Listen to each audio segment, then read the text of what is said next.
My wife wanted to humiliate me with her lover at the special company party, until I announced the divorce in front of everyone, with the firmness of someone who no longer owed anything to anyone.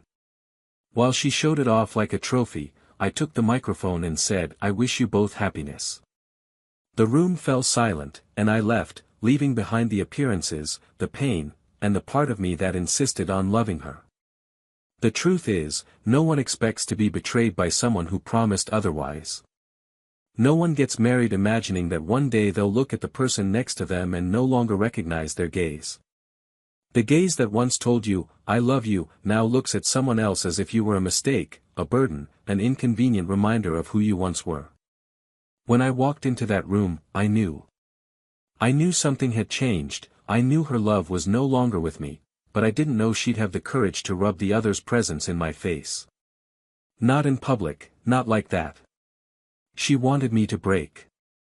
But I didn't. Not in that moment, nor in the ones that came after. I simply died inside, in silence. The loud music, the lights, the forced laughter all around, everything seemed so small compared to what she was doing to me.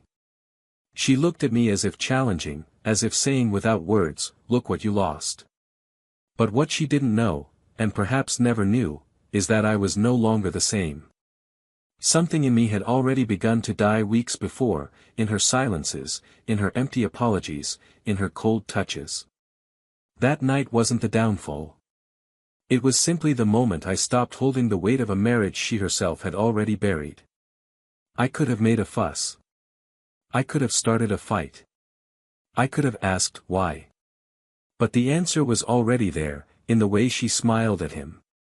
It wasn't love, it wasn't passion, it was ego. She wanted to show she could do it. That she was desired, admired, that she had power. And I was the reminder of the opposite, of the routine, of the problems, of what no longer shined. I became the mirror of real life, while he was the reflection of fantasy. And she chose illusion. When I took the microphone, my hands weren't shaking. My heart had been battered so badly in the last few months that there were no more exposed nerves.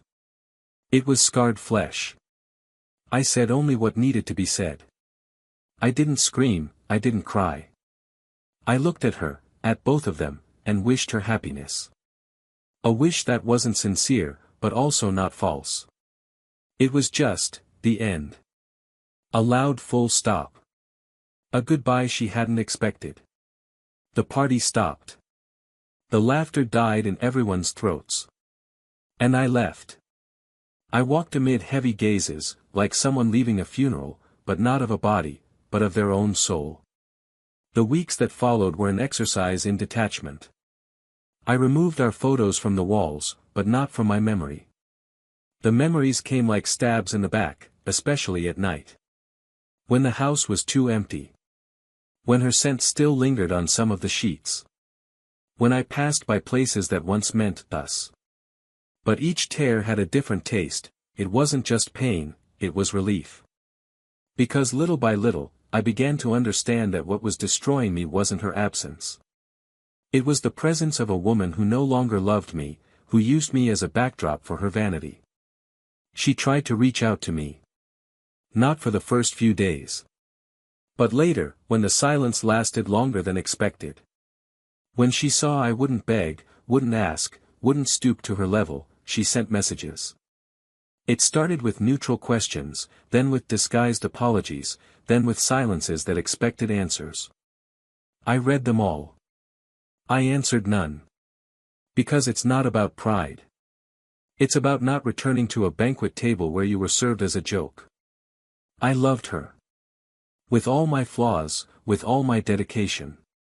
I was loyal on the bad days and tried to be present even when everything inside me screamed for distance. I was patient with the outbursts, with the silences, with the "nothing, everything's fine" that lasted for days.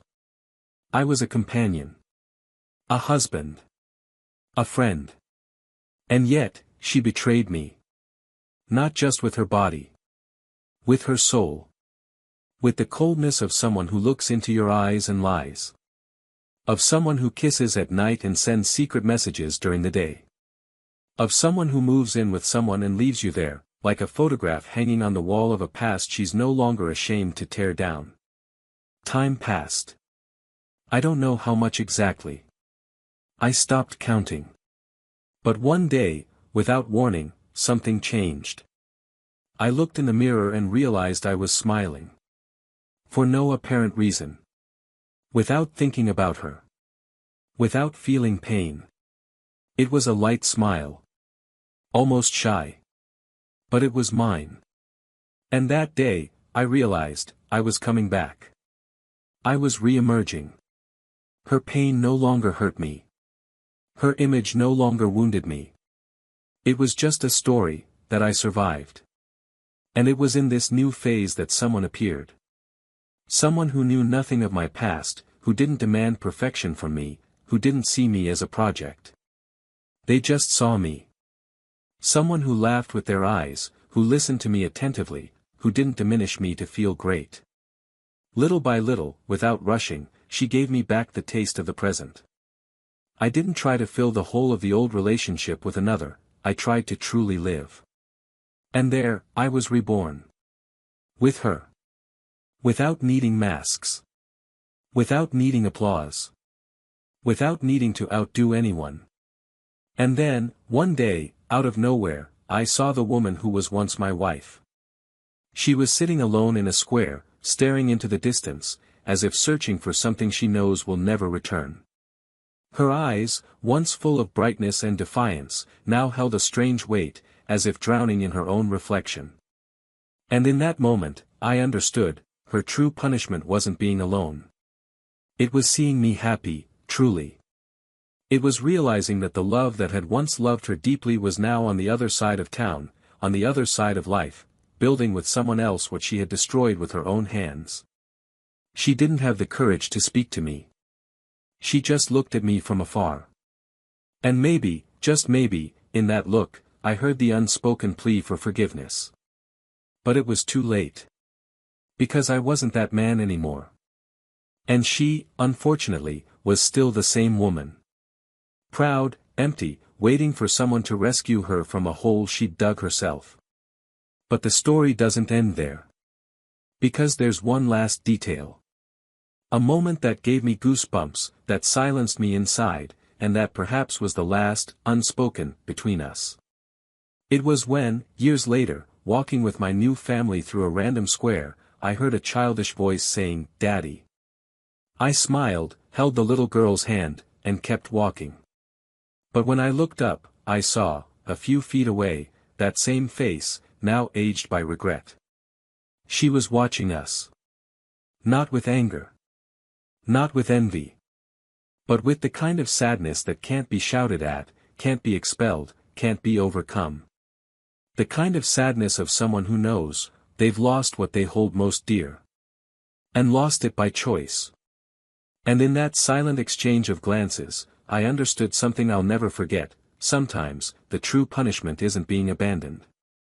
It's seeing, with your own eyes, what you could have been, and weren't. What you could have lived, and destroyed. What you held in your hands, and threw away.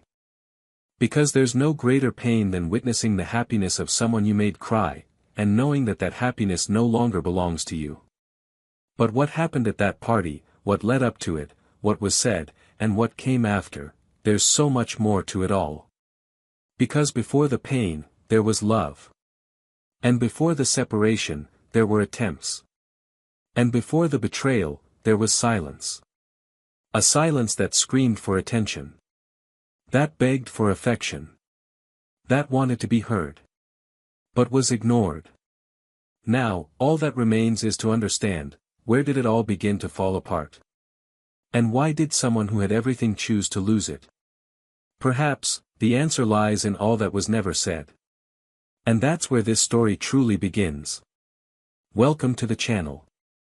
Here, we do not romanticize betrayal. Each story is a work of fiction created to show, with truth and intensity, how betrayal corrodes, wounds, and destroys everything that could have been love. Our scripts are not just stories, they are warnings. Because those who trade true love for a moment of ego lose much more than they imagine. Get ready for an intense narrative, full of emotion, twists and turns, and real consequences.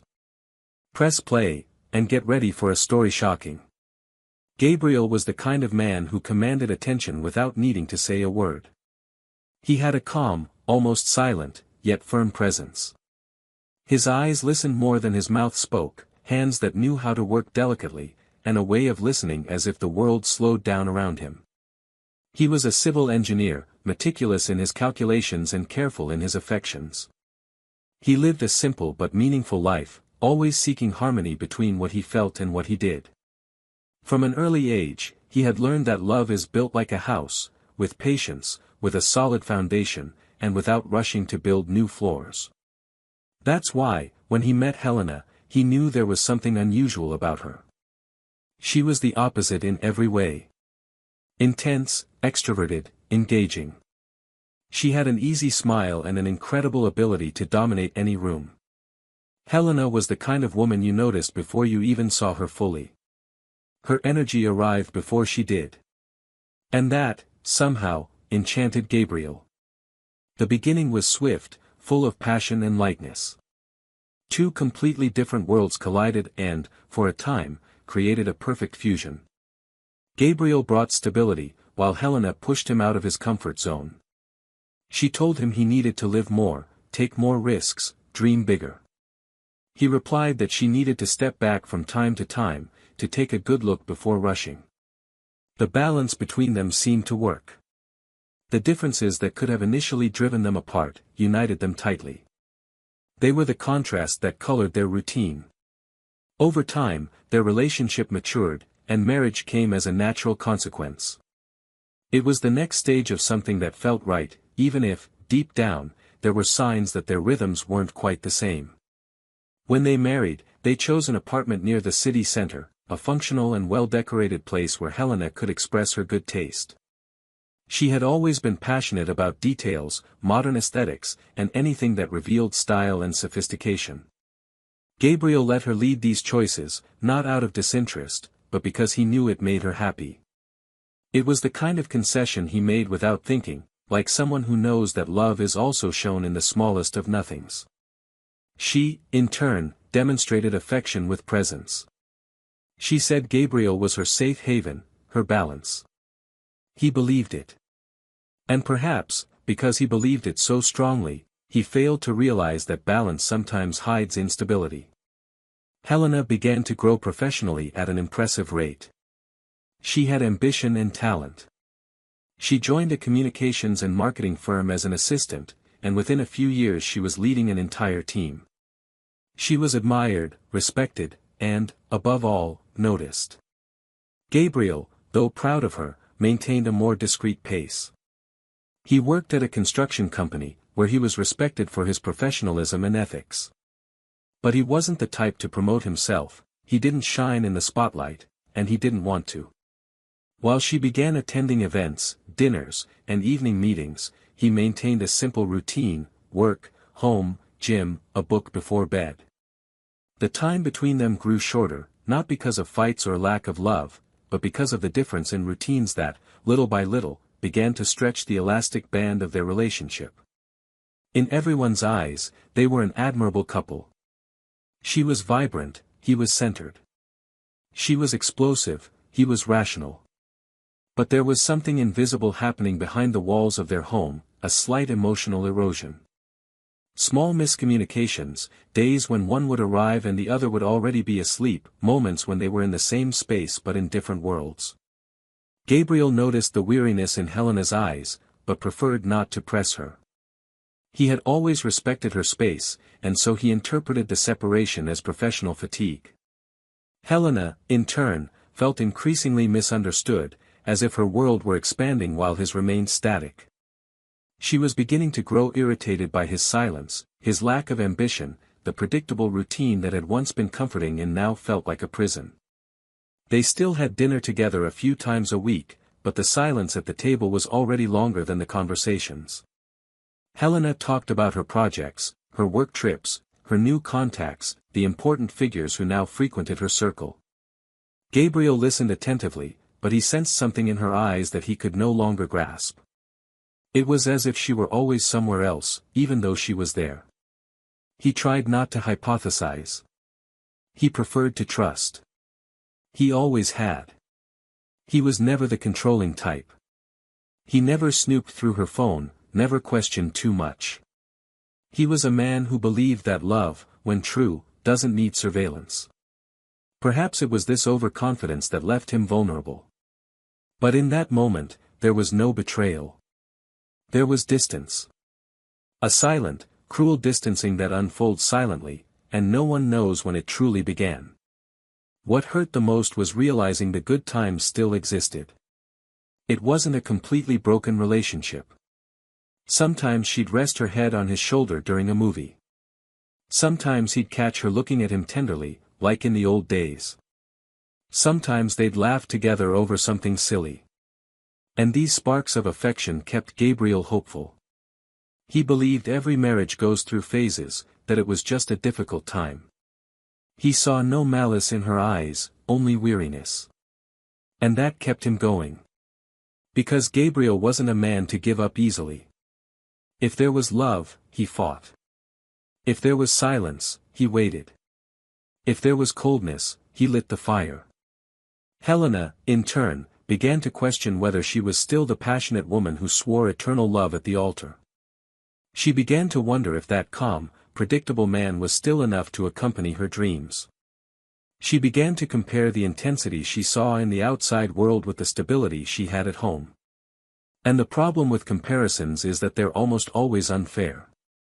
Because no one sees the other person completely. Only the brilliance, the performance, the public image. Meanwhile, the real partner is at home, with dark circles under his eyes, bills to pay, real worries. And in this silent comparison, Gabriel was losing ground in her mind and heart. But he didn't know it. Not yet. The couple, who once slept hand in hand, now slept facing opposite sides. The touch was no longer constant. The affectionate words diminished. The kisses became mechanical, as if they were calendar obligations. Gabriel tried to counter this with small gestures, affectionate notes, coffee in bed, texts throughout the day. But it all seemed insufficient. Helena thanked him, smiled, but the glow didn't return. It was like trying to warm a body that no longer feels cold, because it no longer feels anything. Celebrations of special occasions still took place, but with a painful formality. Birthdays with dinners where silence spoke louder than words. Wedding anniversaries that seemed more like a reminder of what once was than a celebration of what still was. Gabriel persisted. Not out of blindness. But out of faith. Because, for him, love isn't thrown away at the first sign of difficulty. He still saw in Helena the woman who enchanted him. I still saw traces of the beginning. He still believed they could find their way again. But he didn't realize that Helena was already on another path, and perhaps looking toward another destination. An invitation to a company party at Helena's was the next event on their calendar. A gala, an important one, with all the high-ranking officials in attendance. She asked him to go with her. She said it would be important, that all the couples would be there. Gabriel thought it was strange. It had been a while since she'd insisted on his presence in such settings. But he was excited by the idea. He thought perhaps it was an attempt at rapprochement, a sign that there was still a we in all this. He bought a new suit. He shaved carefully. He chose a tie she liked. He spent the entire day thinking about how he could surprise her. Maybe that night would be a fresh start. Maybe everything could go back to the way it was. Little did he know, that night wouldn't mark a new beginning. But an end. And not just any end, one of those that aches inside, that drags the soul, that kills slowly. An end that begins with a forced smile and ends in unbearable silence. An end that is announced in the details, but only understood when it's too late. And what happened at that party, would change everything forever. Gabriel arrived at the party with a tight chest and the silent hope that this night could somehow reset everything. He wore his new suit, the same one Helena had complimented in the window weeks before. He had applied perfume with more intention than habit, paying attention to every detail as if he were about to relive their first date. When he entered the room, his eyes sought hers before anything else. And there she was, in the center of the space, laughing among colleagues, wearing an elegant dress that left him speechless. For a second, he remembered the first time he saw her, at a similar party years ago. Her smile still had the same sparkle, but now it seemed to be focused elsewhere.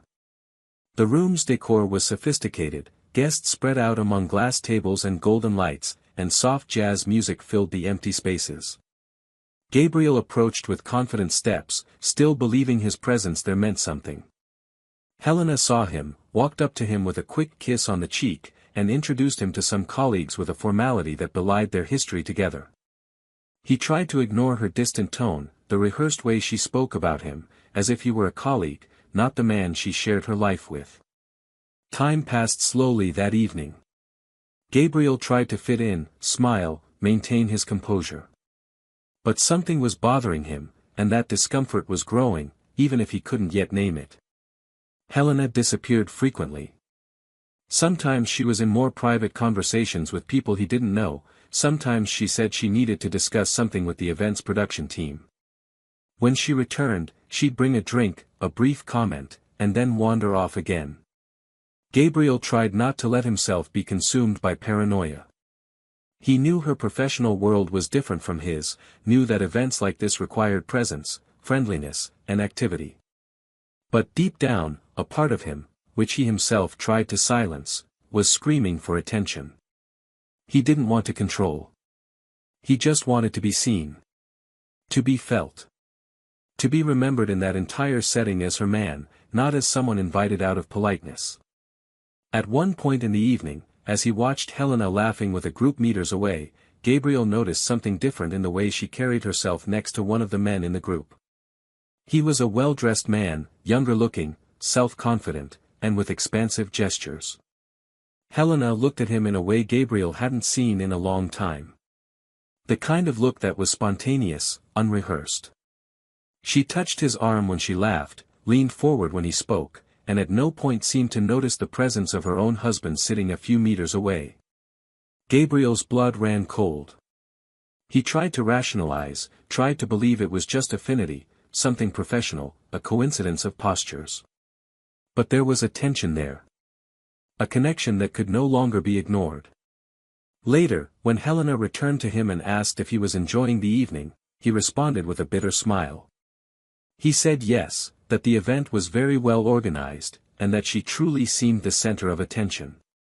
She thanked him for the compliment with a kiss on the cheek and mentioned that she would have to leave for a few minutes to sort out a detail with the team. Gabriel nodded, but this time he didn't stay seated. Something inside him told him there was more to that excuse than she was letting on. He walked through the room unhurriedly, as if searching for something without knowing exactly what it was. And when he passed a side corridor that led to a restricted area, he heard muffled voices, laughter, and then silence. He stopped. His heart raced without permission. He approached quietly, trying not to hear what was already inevitable. The door was ajar. Through a crack, he saw Helena with the same man as before. They were too close to be mere colleagues. Their faces were almost touching, and their smiles were too intimate to hide behind formalities. Gabriel didn't need to hear anything else. He didn't need proof. The scene spoke for itself. The way she held his arm, the way her eyes closed when she smiled, the way they seemed to be in a universe all their own. It was the kind of gesture she no longer had with him. It was the kind of presence she no longer offered at home. Gabriel walked away silently, his eyes fixed on the floor and his stomach churning silently. He returned to the living room, sat in the same chair as before, and felt as if his body were present, but his soul were being dragged to some dark, deep place. Time made no sense. The minutes seemed frozen. Everything around him turned to noise. The conversations, the toasts, the music. Everything lost its meaning. Gabriel began to look around as if he were outside himself, as if observing a world he was no longer a part of. When Helena returned, he greeted her with a cold smile. She asked if he wanted to leave, and he said no, that he wanted to enjoy himself now. His voice was calm, but charged with something new, a firmness she didn't immediately recognize. He asked them to wait for the official end of the evening, as he wanted to give a brief public thank you. Helena seemed surprised, but didn't question it. She simply nodded, as if accepting out of convenience. At that moment, the stage was clear. A microphone awaited the event's closing speeches. Gabriel asked to speak and was given permission. He climbed the few steps to the stage with slow but sure steps. He took the microphone with the same hand that once built bridges and now held the weight of a crumbling heart. The room calmed down, all eyes turned to him. And then, with the same calm he'd learned to cultivate on stormy days, he said a few words. He didn't need to shout, he didn't need to humiliate. He simply wanted to congratulate everyone on the event, thank them for the evening, and wish them happiness, especially to the new couple. The sentence was launched into the air like an arrow. Clear, sharp, irreversible.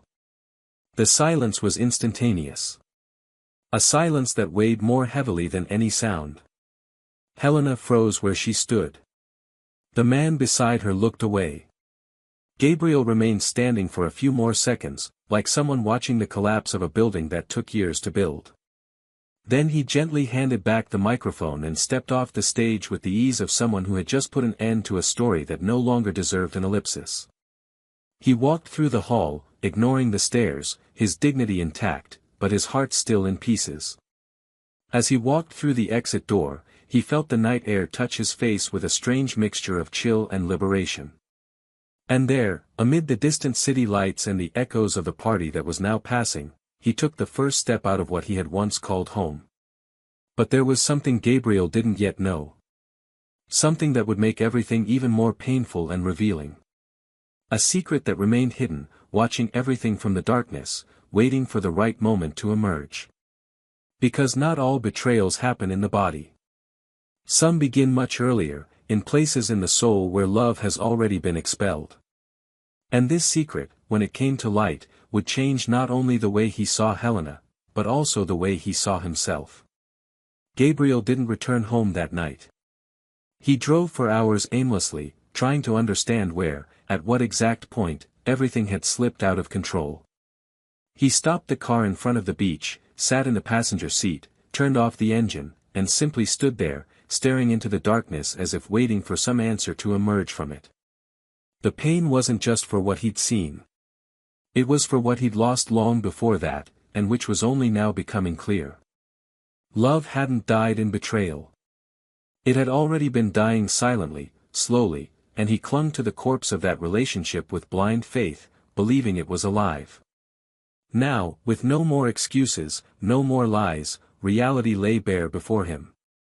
But there was still one missing piece. A piece he hadn't known existed, and which, when fitted together, would forever change the shape of the past. 2 days later, Helena showed up at home. Gabriel was there, silent, sitting on the sofa as if awaiting the inevitable.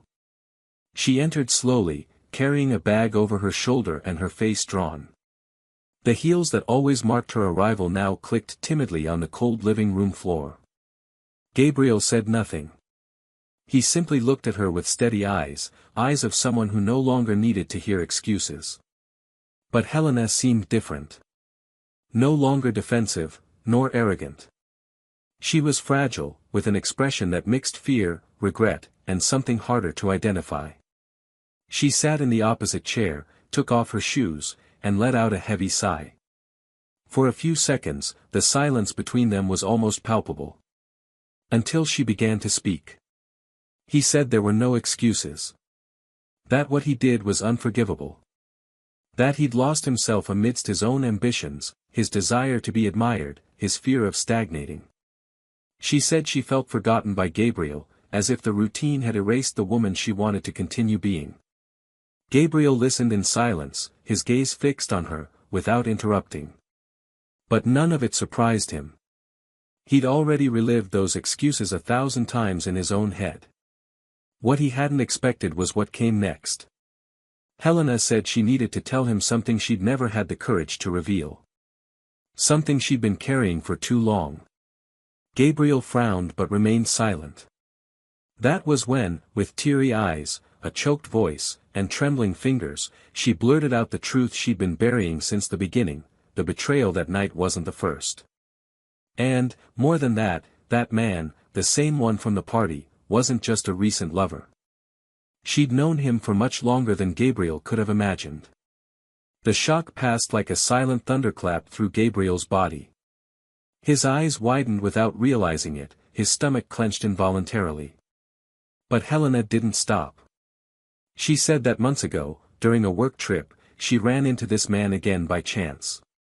They had met years earlier, even before she met Gabriel, and had always had an intense chemistry, though nothing serious had ever happened.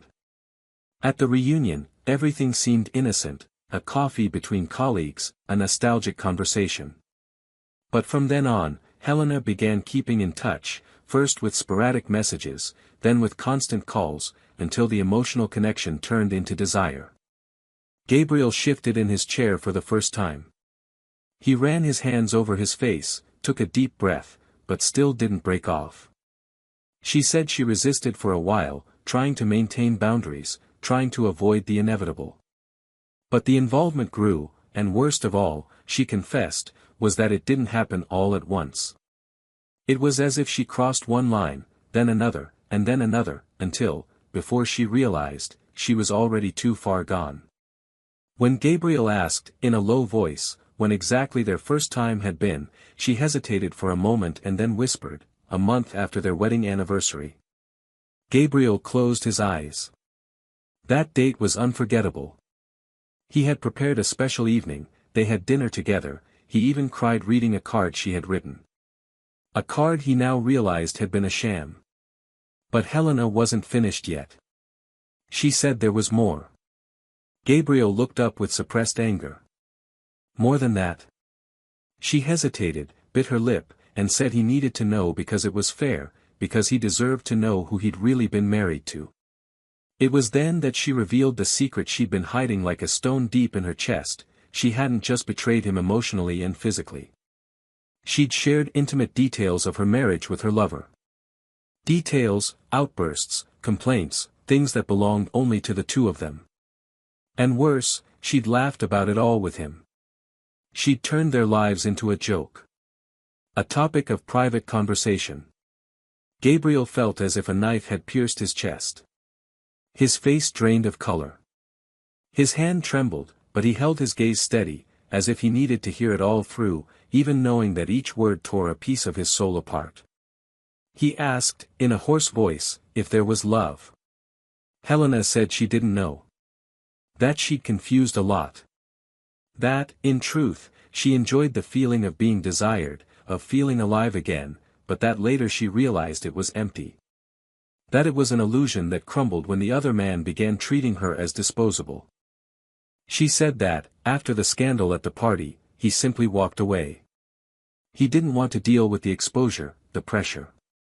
He said he didn't want to be with someone who would abandon everything on impulse. Helena then found herself alone. Without her lover, without her husband. And for the first time, she felt the true weight of what she had done. Gabriel was silent for long minutes. He walked to the window, looked at the dark sky, and remembered the first time he saw Helena crying. Back then, he swore to himself he would never be the cause of her tears. Now, he was the reason for her silence. But not out of cruelty. It was the consequence of what she herself had caused. He turned, looked at her, and told her there was nothing left between them. That forgiveness, if it came, would mean no return. That he would not return to the arms of the one who had broken him into pieces while smiling at someone else. He said he hoped she would find peace, but that peace would not be with him. Helena wept silently. The tears flowed uncontrollably, her face contorted with regret. She said she understood. That she hadn't expected anything less. But she needed him to know the truth because she couldn't bear living with that guilt any longer. Gabriel simply nodded. He grabbed his keys and wallet and said he was leaving for a while. Before closing the door, he turned one last time and said he didn't hate her. He only felt sorry for her. Because she had thrown away what many spend their lives searching for. And worst of all, he realized it now, when it was too late. That night, Gabriel slept at a friend's house. His head throbbed, but his heart, for the first time in a long time, was steady. The pain hadn't disappeared, but there was a new clarity, a cold certainty that love had ended not for lack of feeling, but for too many wounds. And now, with all the truths exposed, he could finally rebuild himself. Because sometimes, love doesn't die completely. It transforms into silence. And that silence, when respected, becomes freedom. And what Helena would experience from that moment on, would be the echo of everything she chose to lose. But she would only begin to understand this in the days to come. In the empty gazes, the unanswered messages, the nights when she remembered what she had, and what Gabriel would become without her. Because true punishment doesn't always come as punishment. Sometimes, it comes as absence. The most painful of all. Gabriel withdrew for days. He turned off his cell phone, took a leave of absence from work, and headed to a small coastal town where he used to spend holidays with his parents years ago, when there was still an innocence to things and the world seemed less cruel. He needed distance, not only from Helena, but from everything that reminded him of their story, the places, the smells, the objects.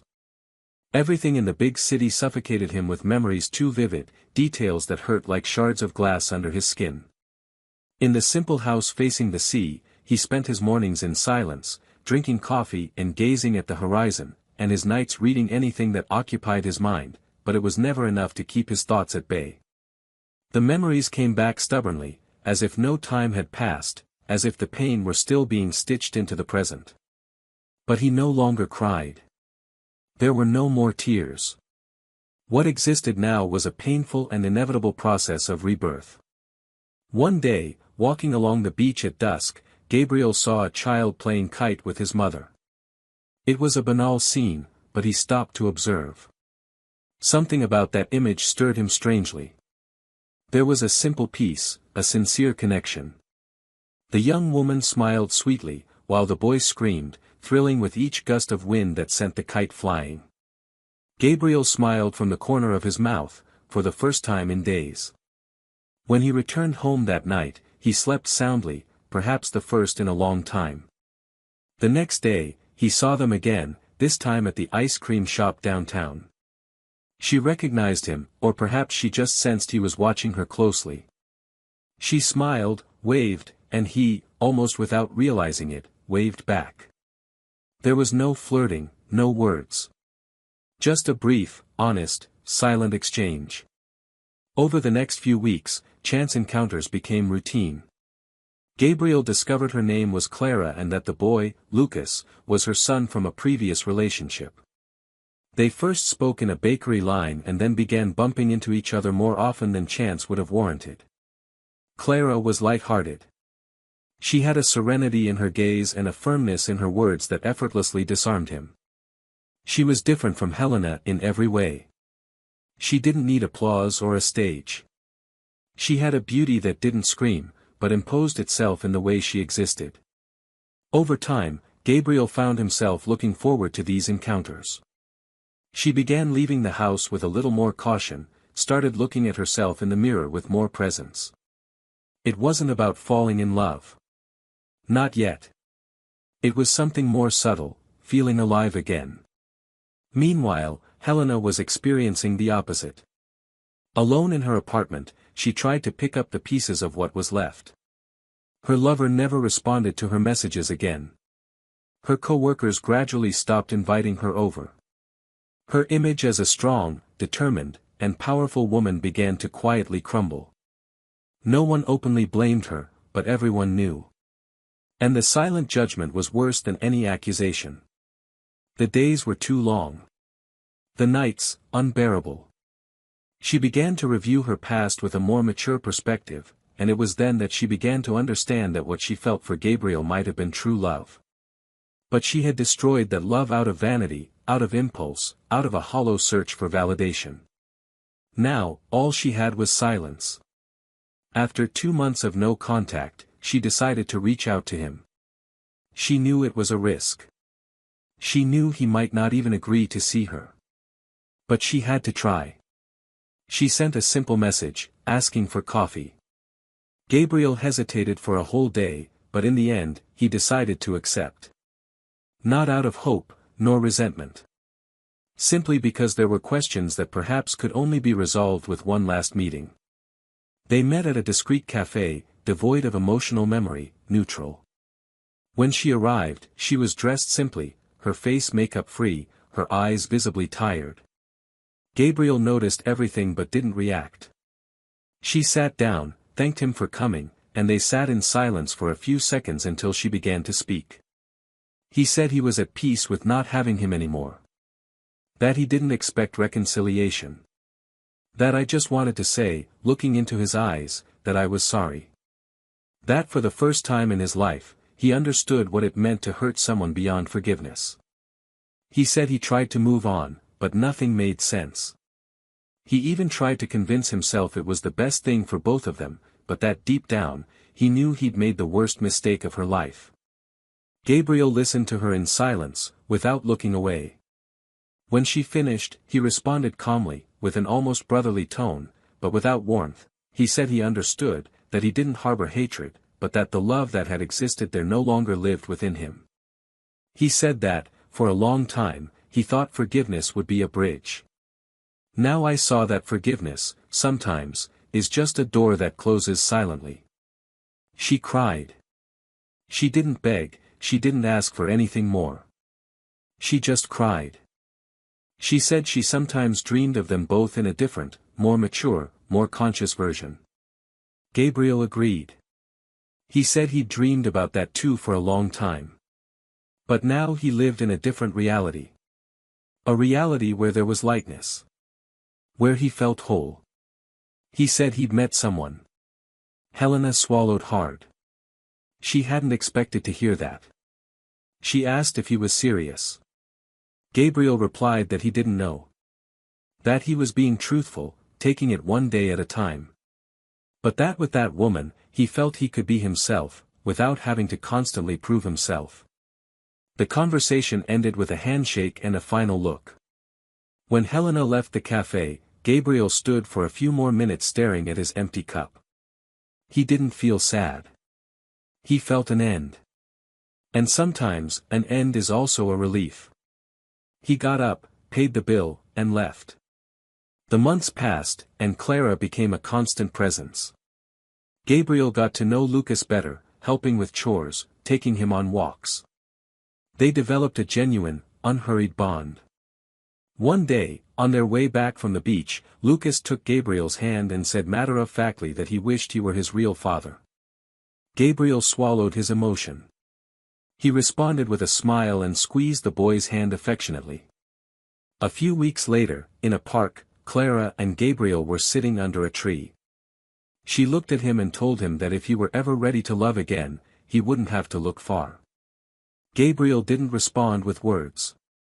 He just looked at her with a mixture of surprise, gratitude, and something that was emerging, something he couldn't yet name, but that warmed his chest in a new way. It was that same afternoon that, as they left the park, they saw a solitary figure sitting on a distant bench. Helena. She was there, wearing sunglasses, staring into space. He didn't see them right away. Gabriel recognized her first. He paused for a second, his heart beating differently. Clara looked at him, then at the woman, and understood. Gabriel said nothing. He simply walked with Clara and Lucas to the car. As they were about to get in, Helena looked up. Their eyes met. She saw Gabriel smiling with another woman, holding the hand of a child who called him Daddy. And in that instant, she knew that this was the life she had destroyed with her own hands. There was no dialogue. There was no scene. Just a long, silent, deep look. Helena lowered her head. And Gabriel, without rancor, simply got in the car and drove away. Because he had finally understood that some endings aren't sad. They're just deserved. And she sat there. Looking at the life that could have been. with the emptiness she chose. And the silence she deserved. The silent encounter in the park didn't end in tears or screams, nor in unspoken words. It ended as cycles that don't leave doors ajar end, with just the right amount of silence one expects from a definitive end. Helena remained there, on the cold bench, watching the image that no longer belonged to her walk in the opposite direction. Gabriel, on the other hand, didn't look back. Not out of arrogance or revenge, but because there was nothing left to seek in that past. What existed now was a road that opened slowly and surely ahead, and he had already learned, the hard way, that continuing to look in the rearview mirror of life only made the car of the present crash against its own limits. He knew that afternoon, some part of Helena understood that it wasn't just about losing him as a husband. It was about something bigger, crueler. She had become a spectator of the happiness she had destroyed with her choices. The following weeks were marked by a strange kind of inner silence. Not the same one Gabriel had known at the beginning of his grief, the one that tightened his chest and made the walls echo with memories. It was a different kind. A calmer, more mature silence. An inner space that was beginning to be occupied by new routines, new presences, new affections. Clara, little by little, became more present, without invading, simply adapting to what Gabriel could offer. He didn't rush emotions, didn't create expectations beyond what was necessary. He had learned, the hard way, that real bonds aren't built on the anxiety of filling voids, but on the patience to recognize oneself in the other's eyes. And with Clara, everything seemed to come in its own time. Lucas, in turn, already called him Gabby with a naturalness that disarmed any resistance. The connection between them grew as if it had roots from other lives, a bond that needed no explanation, only surrender. It was on an ordinary late afternoon that Clara, upon seeing Gabriel building a paper airplane for Lucas, said something that resonated deeply within him. Smiling, she remarked that she had never seen a man so patient with a child. She said that if love had a scent, it would smell like that moment: folded paper, boyish laughter, and steady hands building the flight of something fragile. Gabriel simply looked at her and smiled.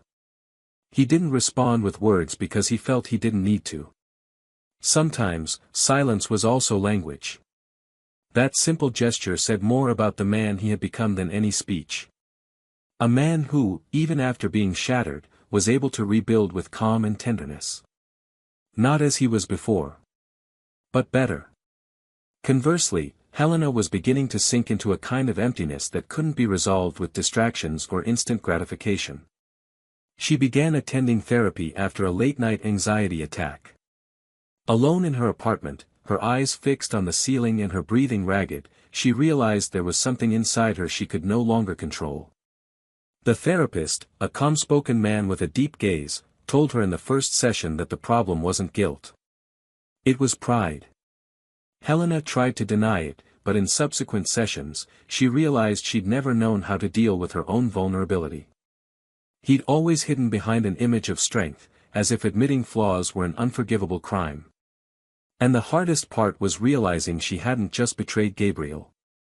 She'd betrayed herself. She'd betrayed the woman who once believed in love as a shelter, not a trophy. She began to review old photos, forgotten videos, letters tucked away in drawers.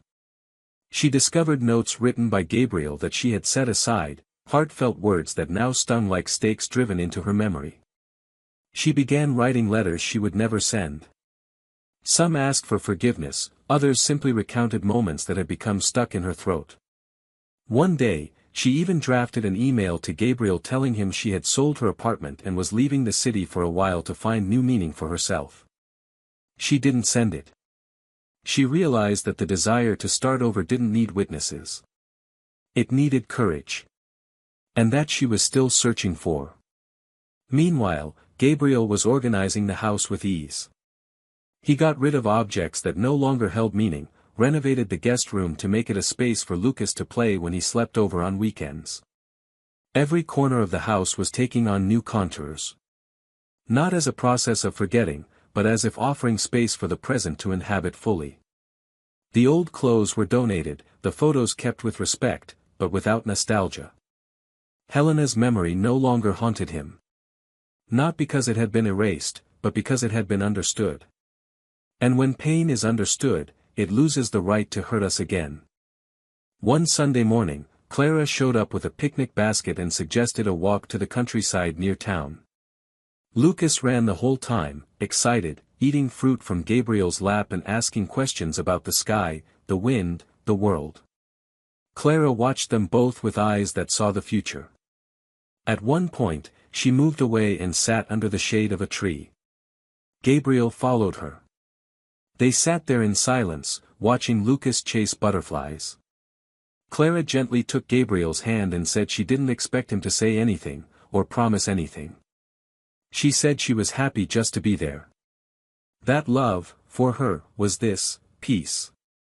Gabriel squeezed her hand and said it might be the first time in a long time that he felt at home with someone. But despite the peace, Gabriel still felt an unresolved issue. Not with Helena. But with everything that past represented. It wasn't about resentment, but a profound moral dilemma. To what extent is it possible to move on completely without saying goodbye to who we were? Sometimes, even when we forgive someone, we carry with us small traces of the pain we suffered. Like ghosts that whisper when we least expect it.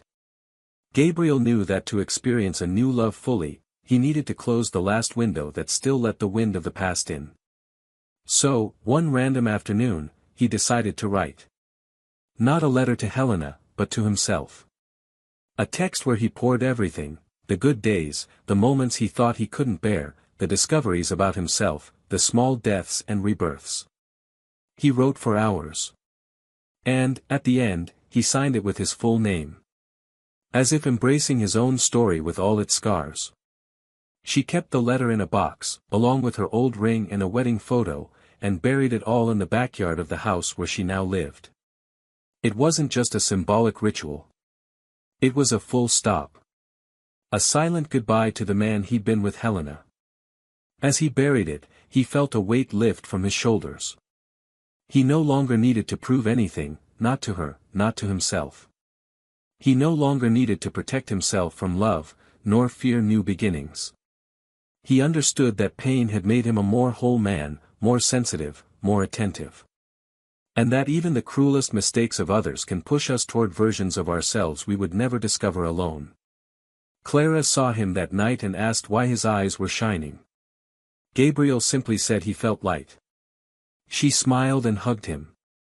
They didn't need words. Life, sometimes, is explained in silence. And it was at this point in the story that the past ceased to be a wound and became merely a memory. The pain had finally fulfilled its purpose, to teach, to transform, and then, to depart. The true love that had been betrayed was no longer a loss. It was the root of something greater. Of a new love, a new life. And for Helena, the silence that remained was merely the echo of everything she had once chosen to let slip through her fingers. The end of that afternoon, when Gabriel buried the last physical reminder of what he had experienced with Helena in the garden, represented not only the closing of a cycle, but the silent beginning of a new stage where pain was no longer the protagonist, but a story that no longer told itself. There was now a different space within him, something that couldn't be called complete happiness, but that came dangerously close to peace, and perhaps, in the real world, that would be even more valuable. The lightness with which he began to navigate his days indicated a healing in progress, a kind of reconstruction that didn't erase the scars, but made them become part of the skin, not exposed wounds. Gabriel, even without knowing it, was moving towards something much greater than simple overcoming. He was finally becoming the man he had always tried to be, but who had never had the space to exist while trying to save himself in a relationship drowning in the other's vanity. Clara, in turn, perceived his transformation with admirable sensitivity. She never pressured him to label what they were experiencing, nor demanded that he conform to preconceived notions about relationships. She understood time as an ally, not an enemy. And this made Gabriel feel safe by her side, as if he were being accepted in his rawest form, without masks, without defenses.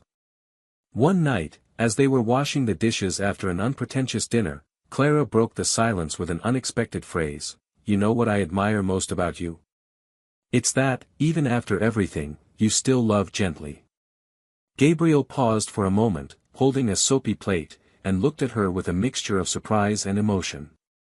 He didn't respond immediately, but that phrase echoed within him for days, a reminder that surviving profound pain and still keeping your heart soft is one of the rarest and most courageous forms of love. Meanwhile, Helen had left town. She'd handed over the keys to her apartment, sold her car, quit her job, and left. He didn't tell anyone, didn't make a fuss. She needed to disappear from the place where everything had fallen apart, to try to find, in another landscape, a piece of herself untainted by guilt. She chose a smaller town, where no one knew her, rented a small apartment, and began teaching consulting classes to beginners in the marketing industry. Her days were simple now. She walked to work, cooked her own meals, read forgotten novels on the shelf, and tried, somehow, to learn to live with herself. It was the first time in her adult life that she was unseen by anyone. And in this forced anonymity, she began to see the woman she'd always tried to hide behind an image of independence and success. She was a woman more fragile than she imagined, more lonely than she cared to admit, but still, willing to change. To acknowledge, in no uncertain terms, that she'd caused an emotional tragedy out of fear of facing her own shortcomings. One rainy afternoon, Helena received an unexpected call. She was Gabriel's mother. In a quiet but firm voice, she said she had found a letter Helena had written to Gabriel years before, hidden among his things. He said he wasn't calling to ask for an explanation, but simply to say that, despite everything, he hoped Helena wouldn't let the pain consume her. You made a mistake, but you're still alive. And that means you can still do something with what's left. Helena hung up crying, not because of the disguised scolding, but because of the unexpected compassion from a woman who could have become her enemy. That connection was a turning point. She spent the next few days reviewing everything with new eyes. No longer a victim of circumstances, but as someone who, for the first time, was willing to take responsibility without dramatization. Meanwhile, Gabriel was preparing for something important. Clara had been invited to give a lecture in another city, and he decided to accompany her with Lucas. Not as a formal boyfriend, not as a family promise. Just as someone who, at that moment, was part of their lives. The trip was simple, but full of meaning. Seeing the boy sleeping in the back seat of the car, hearing Clara's laughter in the seat next to him, stopping along the road to eat pastel de vento at a stall and listen to old songs on the radio, all of this seemed so ordinary, but to Gabriel it was extraordinary. For the first time in a long time, he felt inserted into a narrative that needed no justification, that required no performance. It was just him. There. Present. Without the old pains, without the promises of the past. Only the now. One night during the trip, Clara asked him, with the serenity of someone unafraid of answers, "Do you still love the woman who left you?" Gabriel was silent for a few seconds, and then answered with the truth that only those who have lived intensely can say, "No.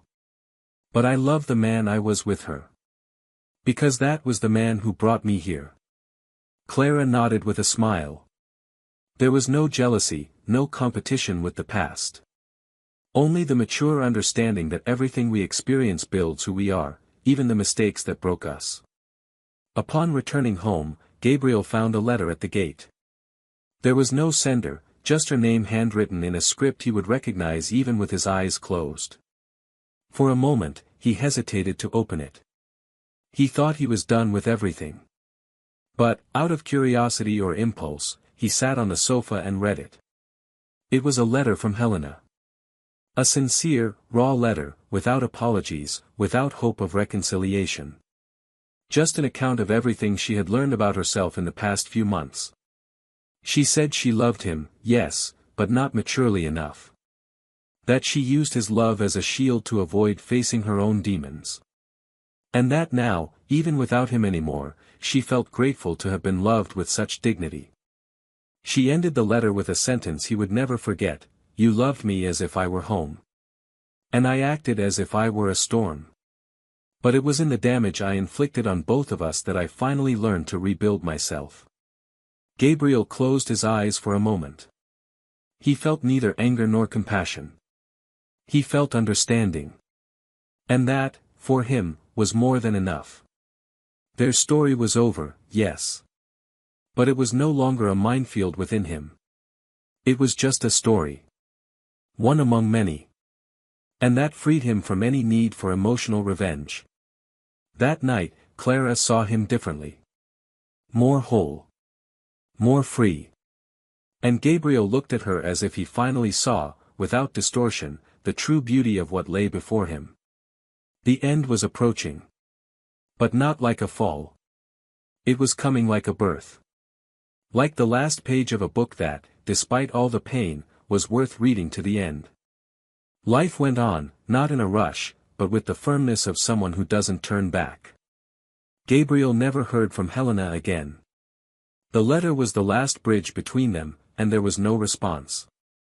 Not because he lacked courage or empathy, but because the answer was already in the way he lived afterward. When pain is understood, it loses its power to return. And that's exactly what happened. Gabriel didn't need to retaliate, didn't need to erase the past, didn't need to make a point of showing anyone how much he had overcome. His new life spoke for him, silently. Clara, increasingly present, occupied the space with the lightness of someone who doesn't try to replace anyone, but simply builds something new with respect for what was. And Lucas, with his spontaneous way, began to see him as a constant figure, almost as someone who had always been there, even when he wasn't yet. The affection between them grew like a root growing in solid ground, without fanfare, but with depth. As the months passed, Gabriel and Clara began to consider the possibility of sharing a roof. There was no formal request, no grand declarations. It was one afternoon when Clara needed to stop by the grocery store and asked him to pick up Lucas from school. He went. The boy ran into his arms as if he were his own father, with the same trust, the same joy. On the way home, Lucas said he wanted to draw a house for the three of them together. Gabriel, upon hearing this, paused for a few seconds before answering, as if feeling a knot unravel inside. When Clara arrived and saw her son's drawing, she in a blue dress, Gabriel in a white shirt, and Lucas between them holding her hands, she understood that the answer to all her questions was already there. The three of them were already a family. Not by convention, but by bond. By choice.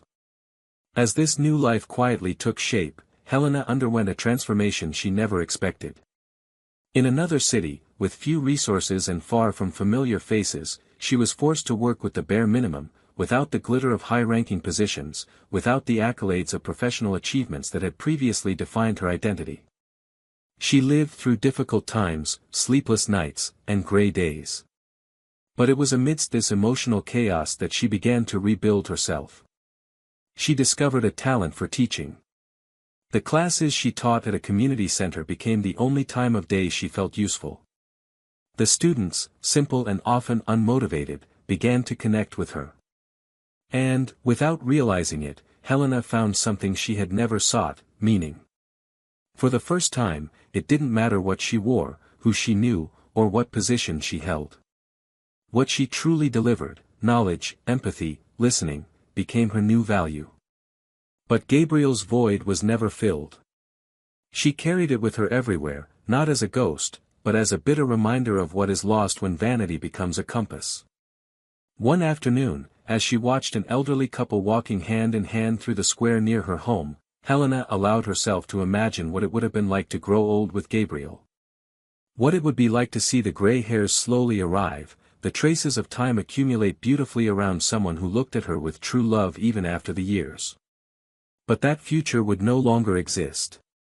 She destroyed it before it could even happen. And the most painful thing was understanding that the punishment for betrayal sometimes doesn't come in the form of scandal or public suffering. It comes in the silence of any given Sunday, when you realize that the one you hurt has already learned to be happy, without you. Years later, Gabriel and Clara threw a small birthday party for Lucas in the backyard of the house where they now live together. Close friends, neighbors, laughter, simplicity. Lucas ran across the lawn with other children, Gabriel patiently put up decorations, Clara arranged the sweets on the makeshift table. Everything was sincere, everything was light. During the celebration, Gabriel received an envelope brought by a friend who had recently crossed paths with Helena. Inside was a small, old photograph. It was a forgotten image of the wedding that had never been developed. Helena had written on the back, "Even though everything ended badly, I'm still grateful that for a time it was the most beautiful home I ever had." Gabriel read it, stared at the image for a few seconds, and then placed the envelope inside a box. Not like a treasure, but like a page turned once and for all. Time had done its work. And the love he knew, though betrayed, had been real. Only now, the love he experienced wasn't a memory. It was present. It was true. It was a daily choice.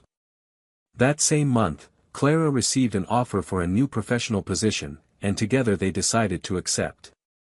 They moved to another city, with more infrastructure for Lucas and an environment where they could start over on an even stronger footing. Gabriel opened a small, local engineering firm, discreet, without huge ambitions, but with genuine satisfaction in each project completed. The life they had built wasn't perfect, but it was honest, stable, based on respect, admiration, and care. And that was more than enough to be called happiness. Helena, although she never got seriously involved with anyone again, didn't give up trying to be a better person. She continued her volunteer work, opened an online mentoring channel for women who felt emotionally lost, and began using her own story as an example of where a lack of awareness can lead. She never romanticized what she experienced. She accepted her mistakes without victimization.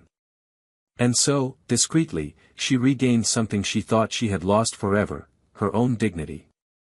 But not even this rescue freed her from regret. Because, despite the small victories, she knew that the fullest version of herself would have existed, if she had valued the love she had. And so the story came to an end. An ending that wasn't happy for everyone, but it was fair to each. Because life, unlike fairy tales, doesn't reward those who repent too late. It simply allows us to learn. And sometimes, all we can do is continue living with the bitter taste of what can't be relived. If you've made it this far, now it's your turn. Comment on what you thought of this story. What touched you most? What surprised you most? We want to hear your opinion. And if you liked it, subscribe to the channel now to follow stories like this, which stir the soul, challenge emotions, and provoke deep reflection. And let this story serve as a lesson. Betrayal doesn't just destroy relationships.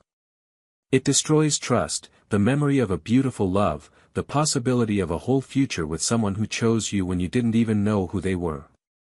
A mistake like this costs more than a breakup. It costs peace. It costs respect.